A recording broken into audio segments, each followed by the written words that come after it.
네, 하나님께서 주시는 말씀은 신명기 30장 11절부터 14절까지의 말씀입니다. 신명기 30장 11절부터 14절까지의 말씀입니다. 내가 오늘 네게 명령한 이 명령은 네게 어려운 것도 아니요 먼 것도 아니라 하늘에 있는 것이 아니니 네가 이르기를 누가 우리를 위하여 하늘에 올라가 그의 명령을 우리에게로 가지고 와서 우리에게 들려 행하게 하랴 할 것이 아니요 이것이 바다 밖에 있는 것이 아니니 네가 이르기를 누가 우리를 위하여 바다를 건너가서 그의 명령을 우리에게로 가지고 와서 우리에게 들려 행하게 하랴 할 것도 아니라 오직 그 말씀이 내게 매우 가까워서 내 입에 있으며 내 마음에 있은즉 내가 이를 행할 수 있느니라. 아멘. 지난 시간에 이어 마음에 대해 좀 이야기를 더 이어가려고 합니다. 하나님께서 사람을 보실 때 그 기준이 마음이라고 말씀을 드렸습니다. 하나님만 아니라 인생도 결국 마음의 문제입니다. 내가 어디서 어떻게 살든 마음 하나로 결론은 난다는 겁니다. 아무리 넓은 집에 살아도 자아라는 좁디 좁은 감옥에 갇힌 사람은 우울증에 걸려서 장악하다가 답답해서 죽는 사람도 있고요. 현대그룹 얼마나 대단한 기업입니까? 현대 아산의 이사회 회장이었던 정모원 회장이 2002년 8월 4일 자살한 사건이 있었죠. 그가 얼마나 큰 부자였을까요? 얼마나 가진 게 많고 좋고 넓은 집에서 살았을까요? 솔로몬처럼 아마 모든 것들을 아마 다 가지고 누리고 살아봤을 겁니다. 그러나 아무 소용 없었던 겁니다. 반면 아무리 좁은 단칸방에 살아도 그것으로 충분하고 만족한 사람도 있다는 겁니다. 세상 없이 좋은 것을 다 가졌다고 해도 마음의 무적행과 같은 정욕의 늪을 가진 사람은 그것을 채우지 못해서 날마다 허덕이다가 죽습니다. 무적행이라는 말은 없을무, 미처, 구덩이갱, 한자로 이렇게 되는데요. 밑바닥이 없는 구덩이라는 말이 바로 무적행이란 뜻입니다. 반면 아무것도 가지지 못해도 모든 것을 가진 것 같은 마음의 풍성함을 누리는 사람은 만족함 가운데 살게 되는 겁니다. 그러다가 죽는 거죠. 잠언 23장 7절 말씀해 보시면 대저 그 마음의 생각이 어떠하면 그 위인도 그러한즉 이라고 말합니다. 우리는 보통 외모는 꾸미면서 마음은 꾸미지 않습니다. 이렇게 우리가 보통 교회 가면서 우리가 외모를 꾸미는데요. 예. 근데 마음도 꾸며야지 하면서 교회에 나오는 분들이 계신가요? 아마 그런 분도 계시고 그러지 못한 분도 계실 겁니다. 그런데 우리는 외모를 가꾸는 것도 중요하지만 마음을 가꾸는 게 더 중요하다는 겁니다. 왜냐하면 마음의 생각이 어떠하느냐에 따라 바로 그 사람이 진짜 어떤 사람인지가 결정되기 때문입니다. 그래서 잠언 4장 23절에는 지킬 만한 것보다 더욱 내 마음을 지키라고 말하는 겁니다. 그렇다면 우리에게 닥친 가장 심각한 위기는 무엇일까요? 코로나19 때문에 확진자가 매일 거의 1000명에 달하는 것인가요? 아닐 겁니다. 가장 심각한 위기는 하나님 보시기에 가장 심각한 위기는 바로 마음을 잃어버리는 겁니다. 마음이 동전도 아니고 어떻게 잃어버릴 수 있는가?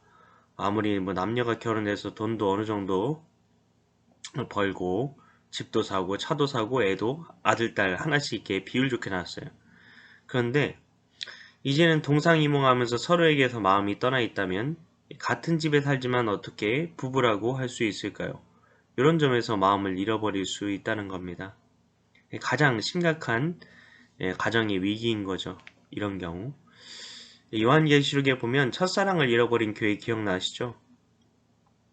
네, 쉽게 기억하실 수 있습니다. 이미 아시는 분도 계시겠지만요.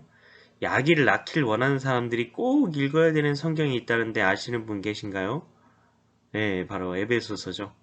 에베소서. 예수님께서는 에베소 교회에게 첫사랑을 잃어버린 너희가 회개하지 않으면 촛대를 옮겨버리시겠다고 말씀하셨습니다. 마음을 잃어버린다는 것은 마음이 떠나버린다는 거죠. 마음을 잃어버리면 결국 다 잃어버린 겁니다. 다 끝장난 거죠. 그리고 심지어 성경은 마음이 생명의 근원이라고 합니다. 이 때문에 무릇 표면적 유대인이 유대인이 아니요 표면적 육신의 할례가 할례가 아니니라. 오직 이면적 유대인이 유대인이며 할례는 마음에 할지니라고 로마서 2장 28절부터 29절은 말합니다. 예수님께서는 겉이 아니라 마음에 받는 할례가 참 할례라고 말씀하신 겁니다. 이 말은 마음의 할례를 받지 않으면 할례가 거듭난 걸 말하기 때문에 마음의 할례를 안 받은 사람은 거듭난 게 아니라는 거죠. 신명기 30장 11절부터 14절 오늘 본문 말씀에는 마음에 대한 중요한 말씀이 있는데요. 이 11절에 보시면 내가 오늘 내게 명령한 이 명령은 내게 어려운 것도 아니고 먼 것도 아니라고 말씀하십니다.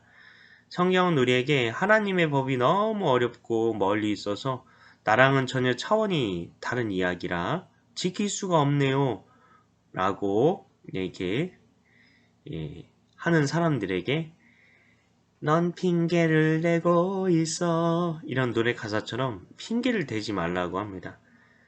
그리고는 12절 13절에 계속 이어서 보시면 하나님의 말씀은 하늘에 있지도 않고 바다 건너에 있지도 않다고 하십니다. 하늘 바다 건너는 우리가 갈 수 없는 먼 거리를 말합니다.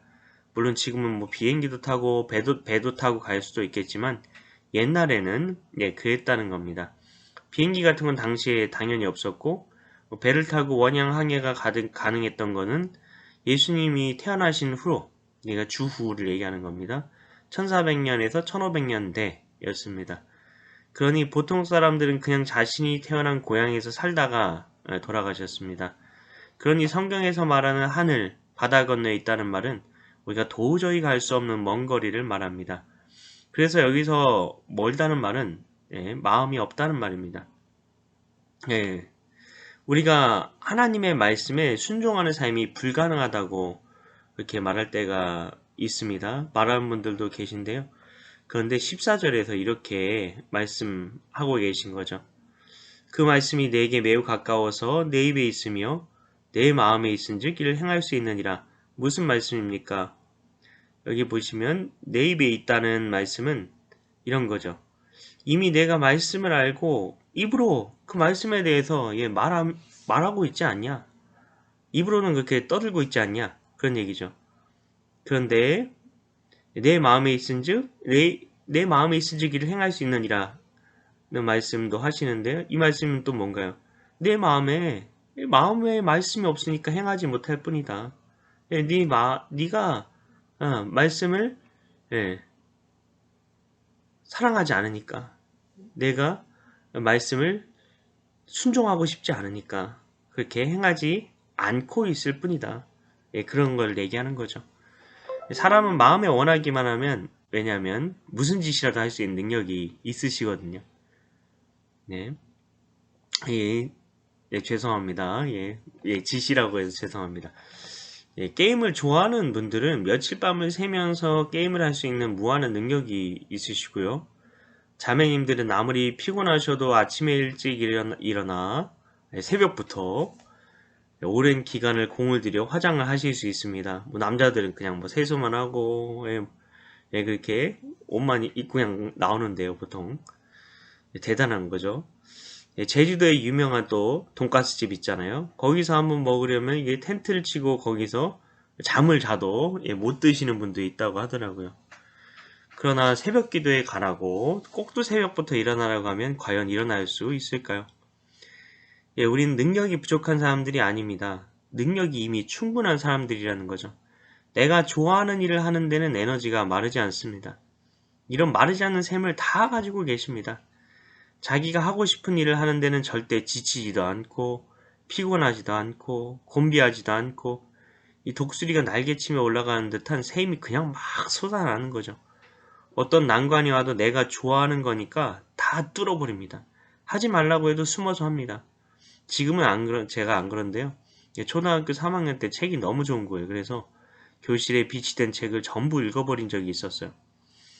그때는 읽지 말라고 해도 계속 책만 읽었던 적이 있었습니다. Once Upon a Time 같은 이야기입니다. 아, 옛날이요 같은 이야기예요. 우리는 태생적으로 상황이나 조건 같은 것에 얽매이게 태어나지 않았다는 겁니다. 우리가 바라는 것들 있잖아요. 그 교회에서 이렇게 됐으면 좋겠다. 그렇게 그렇게 서로 나누기도 하고 그걸 위해서 기도하기도 하고 그걸 위해서 찬양하기도 하고 하나님께 고백을 드리기도 하는 그런 것들이 있잖아요. 어떤 난관이 와도 하나님 제가 뚫어버리고 상황과 조건과 상관없는 멋진 삶을 살고 싶습니다. 그런 거 있잖아요. 근데 우리는 이미 그런 능력이 다 있다는 겁니다. 정말 좋아하는 무언가를 찾지 못해서 그런 거죠. 오지 여행가 한비아님 엄청 유명하시잖아요. 그분이 그렇게 사시는 건 그게 너무 좋은 거예요. 거기 꽂혀버린 거죠. 그래서 그렇게 사시는 겁니다. 여러분도 여러분만의 그런 무언가가 있으실 겁니다. 누구도 말리지 못할 그 길을 가세요. 다 아시잖아요. 여러분 안에 그거 있잖아요. 가슴 뛰게 하는 그거. 사람들의 시선과 손가락질과 판단하는 것 때문에 내 안에 꽁꽁 숨겨두고 있던 그거요. 그걸 하세요. 바로 그거요, 그거. 그거 하면서 못 먹고 살면 어때? 상관없잖아요. 가난하게 살아도 상관없잖아요. 행복하면 어떤 상황, 조건, 환경 그런 거 상관없다는 거예요. 여러분 미친 듯이 여러분 가슴 뛰게 하는 그것 하면서 한번 그렇게 살아보세요. 그러면 여러분 인생에 비로소 어디로 가야 하는지 보일 겁니다. 안정적인 게 아니라 정말 미친 듯이 하고 싶은 걸 따라가면 되는 겁니다. 이미 여러분은 그런 사람으로, 그런 능력을 가진 사람으로 태어났다는 겁니다. 다시 이게 본론으로 돌아와서 가장 제가 이해가 안 되는 분들이 골프 하시는 분들인데요. 골프장 엄청 넓잖아요. 그 넓은 풀밭에 작은 구멍을 이렇게 만들어서 거기에 공을 넣는 거잖아요. 거기에 공을 넣고 싶으면 그냥 공을 들어다가 이렇게 쏙 하고 넣으면 될 것 같은데 온갖 폼을 잡으시면서 혈압을 올려가며 그 작은 공을 막대기로 막 쳐서 넣는다는 게 잘 이해가 안 됩니다. 이 미국 교포분들은 굉장히 바쁘시잖아요. 그래서 이게 굉장히 바쁘다 이렇게 얘기를 하시는데 그래서 미국 생활이 너무 힘들어서 새벽 기도도 못하고 수요 예배 저녁 예배도 못 오신다는 장로님 댁에 골프 세트가 몇 개나 있으시고 거실 바닥에 녹색 잔디가 깔린 모양의 골프 퍼팅 연습기 있잖아요. 네, 그런 거 이렇게 저는 이렇게 TV에서만 봤는데 그런 게 있는 분들이 많으시답니다. 굉장히 성실하셔서 새벽 기도는 못 오시는데 새벽에 깨어서 이렇게 화장실 늘 갔다 오실 때마다 꼭 퍼팅 연습을 10번씩은 하고 다시 잠자리에 들어야 입에 가시가 돋치지 않는다고 하시는 분들이 있답니다. 어떻게 보면 교회 어른들이신데 만약에 이렇게 하고 계시다면 그분들께는 하나님이 어떤 분인 걸까요? 십자가가 한 주 동안 지은 죄책감을 처리해주는 하치장 정도인 분들도 계신 건 아닐까요? 예수님을 내 문제의 해결을 위한 해결사 정도로 여기고 있는 건 아닐까요? 하나님에게 마음이 있다면서 하나님에 대해 인색하다면 내 마음은 어떤 상태에 있는 걸까요? 나를 위해서 돈, 시간, 청춘을 쓰는 데만 열을 올리고 있다면 나의 중심이, 마음이 전부 하나님이 아니라 만약에 또 다른 곳에 있다면 내가 가지고 있다고 생각하는 믿음은 나를 위한 믿음일까요? 아니면 하나님을 향한 믿음일까요? 그래서 예수님께서는 이렇게 대놓고 말씀하신 겁니다. 내가 말씀을 지킬 마음이 없는 거지 말씀을 지키기 어렵다는 생각은 마귀가 너를 속이는 새빨간 거짓말이다. 마태복음 5장에는 산상수훈이 나오는데요. 거기에 보면 팔복, 8가지 복이 나오잖아요. 복이니까 우리가 이렇게 원하는 그런 소원을 성취하는 것 그렇게 생각할 수 있잖아요. 근데 팔복은 어떤 복인가요? 돈, 명예, 지위, 하여튼 그런 것들인가요? 심령이 가난한 자, 온유한 자, 마음이 청결한 자, 긍휼히 여기는 자. 팔복은 심령의 복에 대한 것입니다. 결국 우리 인생의 모든 건 우리 마음과 관련되어 있다는 겁니다. 그러니까 복음이 우리에게 정말 내 온 마음이 빼앗길 만한 기쁜 소식이 되려는데 마음에는 영향을 못 미쳤고 다른 데만 영향을 주었다고 한다면 그건 말도 안 되는 겁니다. 내 마음에 복음이 영향을 주지 못했다면 죄송하지만 그 복음은 나와 전혀 상관이 없을 수도 있다는 겁니다. 그 어떤 큰 배라도 작은 키 하나로 움직일 수 있는 것처럼 하나님은 우리의 마음을 내 인생 전체라는 큰 배를 움직일 만큼 중요하게 만드셨습니다. 마음이 그만큼 중요하다고 말씀을 드리는 건데요. 그렇다면 그 마음은 지금 어떤 상태입니까? 인간의 마음처럼 알기 어려운 게 없습니다. 나도 내 마음을 잘 모르는데요. 우리 마음은 근데 심각한 병에 걸려 있습니다. 마음에 대해 아무리 연구해봐도 알기가 어렵습니다. 마음이 뭔지 매일 우리가 체험을 하면서 살잖아요. 그래도 올이나 되는 짙은 안개 속에서 방향을 찾지 못한다는 오리무중이라는 말처럼 도저히 알 수가 없습니다. 심리도 못 가서 발병난다 뭐 이런 말이 있잖아요. 심리가 약 6km 정도의 거리라고 하는데요. 그러면 오리는 약 3km 정도 되는 거리를 말하는 거죠. 절반이니까. 3km를 안개 속에서 걸어간다고 생각을 해보세요. 100m만 짙은 안개 속에서 낭떠러지 같은 길을 걷는다고 생각만 해도 아찔한 겁니다. 짙은 안개 속에서 제가 강원도 산길을 운전해 본 적이 있는데요. 그런 안개 속에서 운전하는데 정말 무섭더라고요. 헤드라이트를 켜도 바로 앞에밖에 안 보이는 겁니다. 이런 인생을 우리가 살고 있다는 겁니다. 이 마음이 어떤 구조와 기능을 가지고 있고 어떻게 할 때 마음이 변화될 수 있는지 어떻게 하면 온전히 콱 믿어졌다고 할 수 있는지 정확하게 근데 우리의 마음의 실체를 보여줄 수 있는 게 있어요. 그게 있어요. 그게 뭘까요? 바로 복으로 시작하는데요. 네, 복음입니다. 다들 굉장하세요. 다들 퀴즈의 황제들 같으십니다. 우리 마음의 설계자인 예수님이 이 마음에 대한 비밀을 정리해 주지 않으시면 우리는 이 내 마음을 알 수 없는 겁니다. 그러면 성경은 이 중요한 마음에 대해 어떤 진단을 내리고 있을까요? 어떤 진단이 내려졌을지 궁금하시죠? 네. 예레미야 17장 9절에 보시면 만물보다 거짓되고 심히 부패한 것은 마음이라 누가 능히 이를 알리오마는 이라고 되어 있습니다. 세상에서 가장 부패하고 거짓된 게 바로 인간의 마음이라는 겁니다. 우리는 우리 마음이 깨끗하다고 생각합니다. 이 정도면 괜찮지. 그런데 성경은 만물보다 우리 마음이 거짓되고 부패했다고 말합니다. 한번 내가 머릿속으로 떠올릴 때 가장 더럽고 썩은 걸 한번 떠올려 보세요. 네, 잠깐 떠올려 보세요. 그것보다 더 더러운 게 내 마음이라는 겁니다. 이 말이 정말 사실이라면 이 세상에서 가장 거짓말을 잘하는 게 또 우리 마음이라는 겁니다. 여기 보면 만물보다 거짓되다고 하니까요. 세상에서 거짓말쟁이 콘테스트를 한다고 해도 내 마음을 이길 사람이 없다는 겁니다. 그러니 우리 스스로 우리 마음을 알 수 없는 건 당연한 겁니다. 도박에서 이 타짜가 자기 표정을 숨기는 걸 포커페이스라고 하는데요. 어떤 타짜도 이길 만한 포커페이스를 하고 있는 게 우리 마음이라는 겁니다. 인간의 문제가 굉장히 복잡해 보여도 사실 인간의 내면의 문제로 집중이 되는 겁니다. 따라서 인간의 마음을 리모컨 버튼 하나 누르듯 리모컨에 변화 버튼이 있어가지고 버튼 하나 꾹 눌러서 변화시킬 수 있다면 이 마음의 통제가 가능하다면 너무 어떻게 보면 쉬울 텐데요. 문제는 마음이 그렇게 간단하지가 않다는 겁니다. 우주가 복잡하다고 말하는데 그런 현상을 연구하는 것 못지않게 인간의 마음을 알아가는 여행은 복잡하고 변수가 많고 정말 어렵습니다. 마음을 지정의로 나누기도 하는데요. 지는 지성, 정은 감정, 의는 의지를 말하죠. 생각하고 느끼고 뜻을 세워서 행동하는 게 마음이라는 겁니다. 그런데 우리가 주일 예배를 드릴 때마다 하나님은 영이시니 예배하는 자가 영과 진리로 예배할지냐 라고 선언하는 것처럼 하나님은 영이십니다. 하나님은 영이시기 때문에 우리를 하나님과 교제할 수 있게 창조하셨습니다. 저는 영의 역할이 무엇일까 고민하고 또 고민했습니다. 그러다가 성경도 연구하고 책도 읽으면서 영의 기능을 알게 됐는데요. 모든 것에는 다 역할이 있잖아요.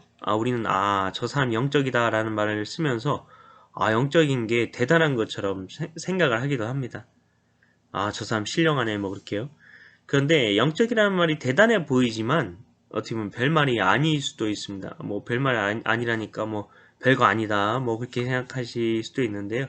그런 건 아니고 굉장히 중요하고 의미 있는 말인데요. 근데 어떻게 보면 그 이해하기 어려운 게 아니라는 거죠. 예. 영적이라는 말은 영이신 하나님과 관계가 있느냐는 말입니다. 따라서 영적인 진리라는 말은 영이신 하나님과의 관계 속에서 알 수 있는 진리라는 뜻이죠. 그래서 육에 속한 사람은 에베소서 2장 1절에서 허물과 죄로 인해 영이 죽었다 말하니까 진리를 알 턱이 없는 거죠. 왜냐하면 진리는 영적인 거니까요. 예, 영적인 걸 하나님과의 관계라고 생각하시면 돼요. 이제 영적이란 말을 좀 아셨죠? 영적으로 죽었으니 우리에게 주어진 영의 역할이 하나님과 교신하는 교신기 같은 것인데요. 교신기가 망가지고 어떻게 본부에 연락을 할 수 있겠습니까? 제가 군대에서 최전방에서 이게 북한군을 바라보면서 근무를 하는 GOP에 있었습니다. 엘베도. 근데 특히 그곳에서 무전기가 중요한데요. 무전기가 없이 연락을 주고 받을 수 없는 것, 처럼 그렇게 영이 고장났기 때문에 하나님과 교제할 수가 없게 되었다는 거죠. 이처럼 영에 대해서 성경이 말할 때 하나님과 소통하게 하는 역할을 한다는 걸 알 수 있는데요.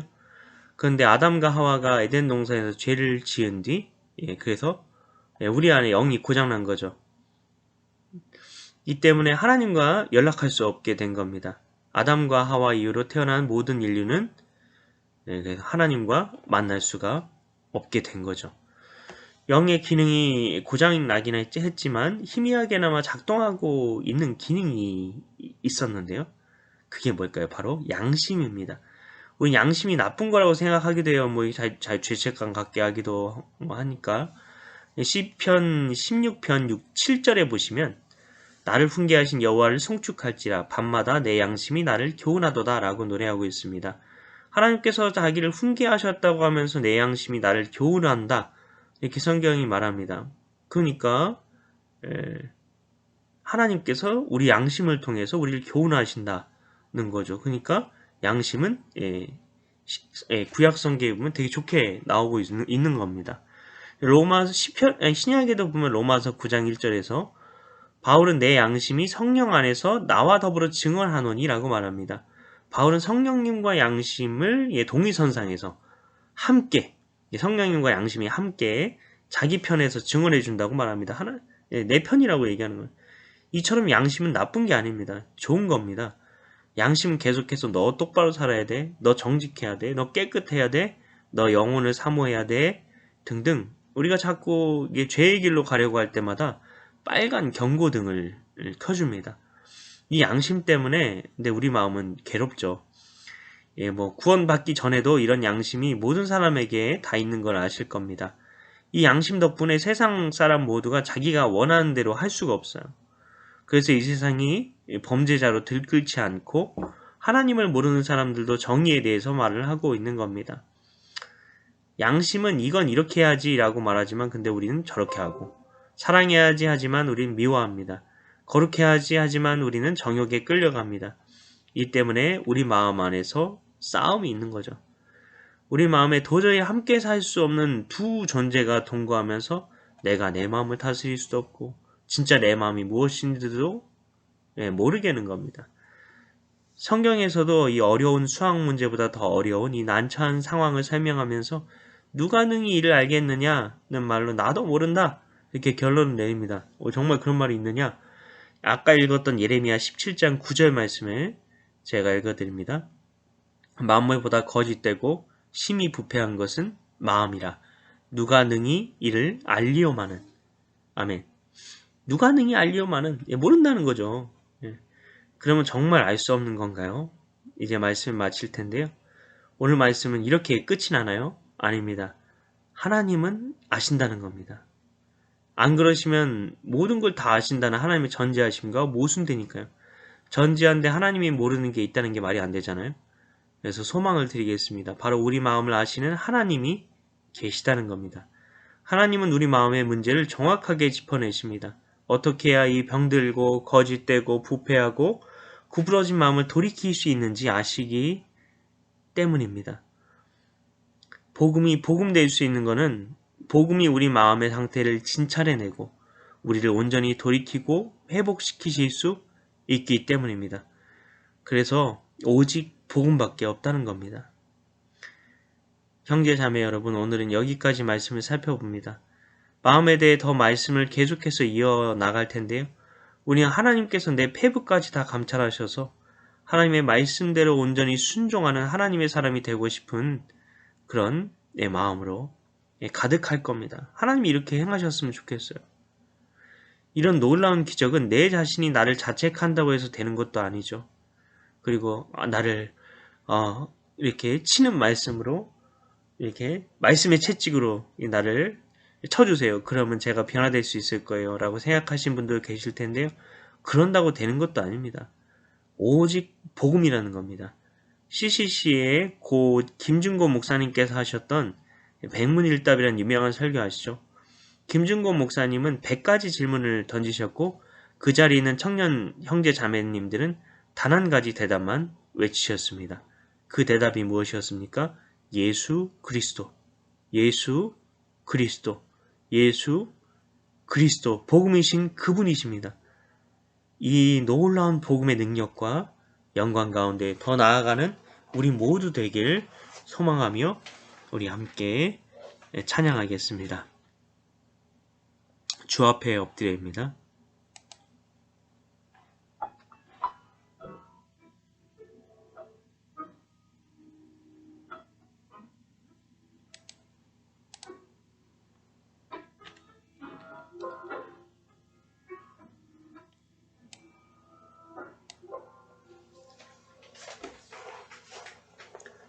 주 앞에 엎드려 경배합니다. 오직 주께 주 경배합니다. 다른 신 아닌 오직 주께 주 앞에 엎드려 경배합니다. 오직 주께 주 경배합니다. 다른 신 아닌 오직 주께 나의 모든 우상들 나의 보좌 모두 다 내려놓고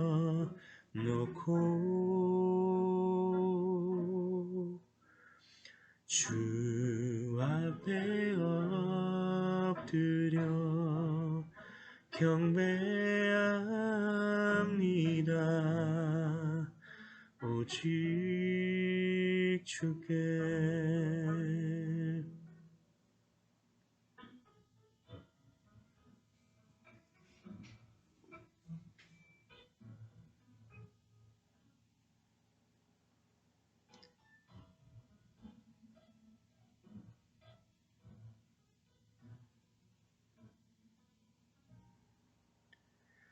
주 앞에 엎드려 경배합니다. 오직 주께 주 경배합니다. 다른 신 아닌 오직 주께 나의 모든 우상들 나의 보좌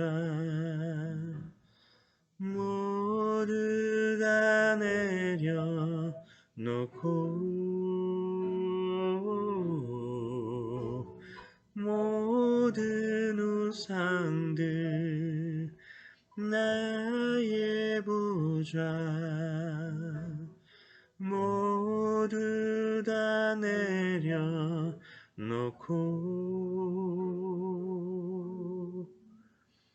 주 앞에 엎드려 경배합니다. 오직 주께 주 앞에 엎드려 경배합니다. 오직 주께